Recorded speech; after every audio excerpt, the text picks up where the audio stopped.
has the starting music been more relevant than today?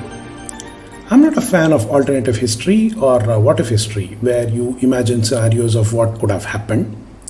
But there are some watershed moments that will cause you to think, if only this had not happened or happened.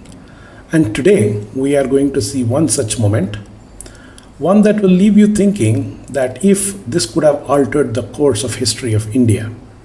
A few months back, one of my cousins, Karthik, asked me to look into one interesting event that occurred in the late 17th century, and I promised him I would.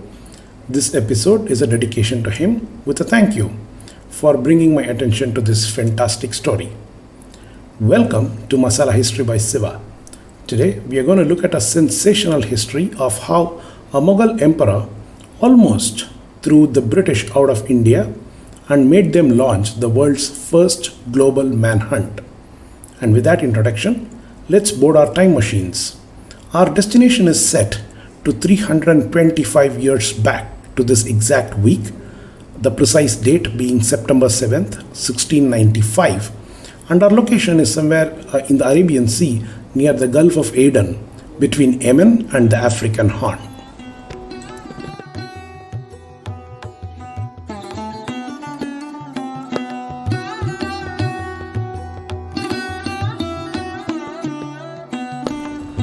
The Mughals were at their peak during this time period, and Alamgir Muhyiddin Muhammad was the ruler of the empire. He ruled an area of over 4 million square miles, overseeing 160 million subjects with a revenue of over $450 million, roughly 10 times the revenue of his contemporary Louis XIV of France. Under his reign, India became the world's largest economy. Europe flocked to trade with the Badshah Muhyiddin's empire and was ready to do anything to win him over. If you are still wondering who we are talking about, he is more commonly known to us as the Grand Mughal Aurangazeb, the 6th Mughal emperor who ruled this empire for half a century.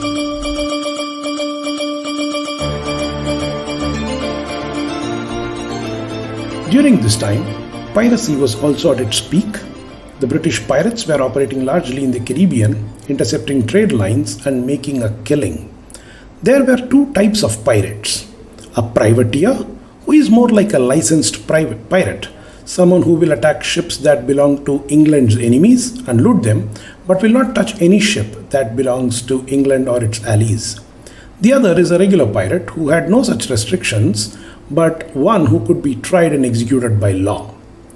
Even without Johnny Depp enacting as Captain Jack Sparrow, being a pirate was already a very romantic proposition, especially for the working class. There were multiple reasons for it. First, there were pirates like Francis Drake, who went on to become respected and powerful. Second, there was a lot of money involved because most of the loot was shared equitably across every single pirate in the same way. Third, the system itself was quite democratic. Even captains of the pirate ship can get voted out. In fact, the Pirates of the Caribbean movies was not a very accurate description of how the pirate organization actually worked.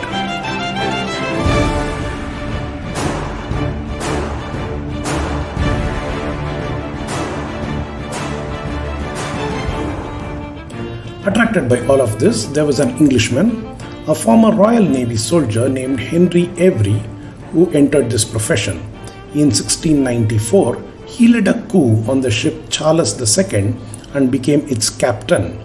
He renamed the ship as the Fancy and did something quite different from his peers.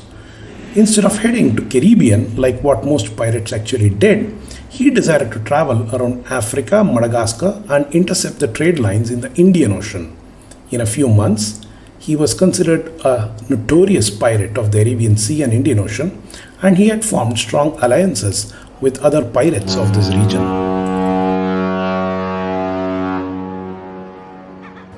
Coming back to our story, in August 1695, a convoy of 25 ships left modern-day city of Mocha in Yemen along the Red Sea coast towards Surat in India. The convoy's jewel was a ship called Ganj-i-Sawai, a trading ship. In British literature, this name is anglicised to Gunsway. The name Ganj-i-Sawai means exceeding treasure. It had 40 first class seats, 30 second class seats, and 800 plus common seats. Its belly cargo space could carry 4,000 sacks of stuff. The ship was also heavily armed with 62 mounted guns, cannons, and 500 armed guard. It was perhaps the largest ship in the world at that time, also carrying a lot of treasure in the form of gold, jewellery, monies, fabric, ivory, and the like. And more importantly, it was owned by none other than the Emperor Aurangazeb himself. When pirate Henry Avery heard of the convoy moving towards India, he formed a quick alliance with 5 other pirate captains and headed in their direction to loot them. The Mughal convoy eluded this pirate cartel at the Mandab Strait, but the pirate ships caught up with the Ganj-i-Sawai and its escort Fateh Muhammad.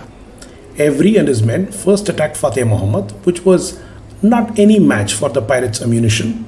This ship was looted off its 40,000 pounds even as the Ganj-i-Sawai got away. Avery, in his ship, the Fancy, chased Ganj-i-Sawai or Gunsway in the promise of further treasures, and finally, on the evening of September 7th, 1695, overtook the ship when it was about 8 days away from Surat. Aurangzeb's ship was heavily armed, had more warriors than the entire pirate fleet combined, but luck was on Avery's side. One of the cannons aboard the Gunsway burst, most likely a manufacturing defect or poor cleaning. Anyway, it destroyed part of the ship and killed its own soldiers, causing a ton of chaos. Avery completely capitalized the situation and in a few hours had his men board the Mughal ship and bring it in its total control. The Gunsway was carrying passengers, about 1,000 returning from the Holy Hajj. This proved fatal for the travelers as the pirates went into a systematic loot for a week, deck by deck on the ship. They tortured the passengers, harassed them, and ended up recovering treasures worth anywhere from 325,000 to 600,000 pounds. Rumor also says that one of Aurangzeb's great-granddaughter was aboard the Gunsway and she was killed in the Mela.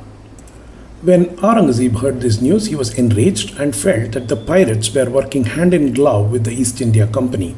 Aurangzeb knew how the British Empire usually turned a blind eye to piracy, and so he wasn't entirely wrong in his conclusion. Furthermore, Henry Avery had originally joined the East India Company as a second mate in the ship Charles II before he had turned a pirate. The Mughal Emperor immediately shut down all 5 major setups of the East India Company in India: Bombay, Surat, Ahmedabad, Agra, and Bharuch. He imprisoned the company's officers and threatened to execute them. He cut off the British presence in India effectively and demanded action from the King of England to bring Avery to justice. As I was reading this, I couldn't help but think how our country's leadership had acted, or perhaps did not act, when the Bhopal gas tragedy occurred in 1984. Thus, September 1695 was a watershed moment. If Aurangazeb had proceeded without any change from his original direction, that would have been a complete setback to British in India, and the evolution of modern India would have been quite different. Maybe we would be studying in French or Portuguese medium, or perhaps would be a bunch of independent sovereigns having a very different political landscape than what we have today. The British Empire was under enormous pressure with Aurangzeb's retaliation. They had to make a choice. And realizing the potential of returns of trade with India, they made a choice to make peace with Aurangzeb.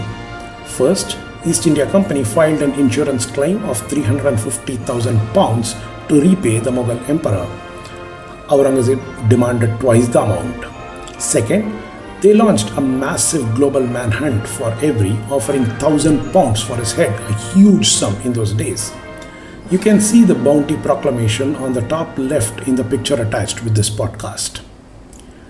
With substantial refunds and the change of tone in the British Empire in curbing piracy in the Arabian Sea, Aurangzeb softened his stand and let the East India Company trade again a year later. Alas, little did he know that while the British Empire killed piracy on the seas, they would themselves go on to become even a larger pirate through the East India Company in India, systematically looting this country for 200 years. Stay back with me for a tale piece on what happened to Avery.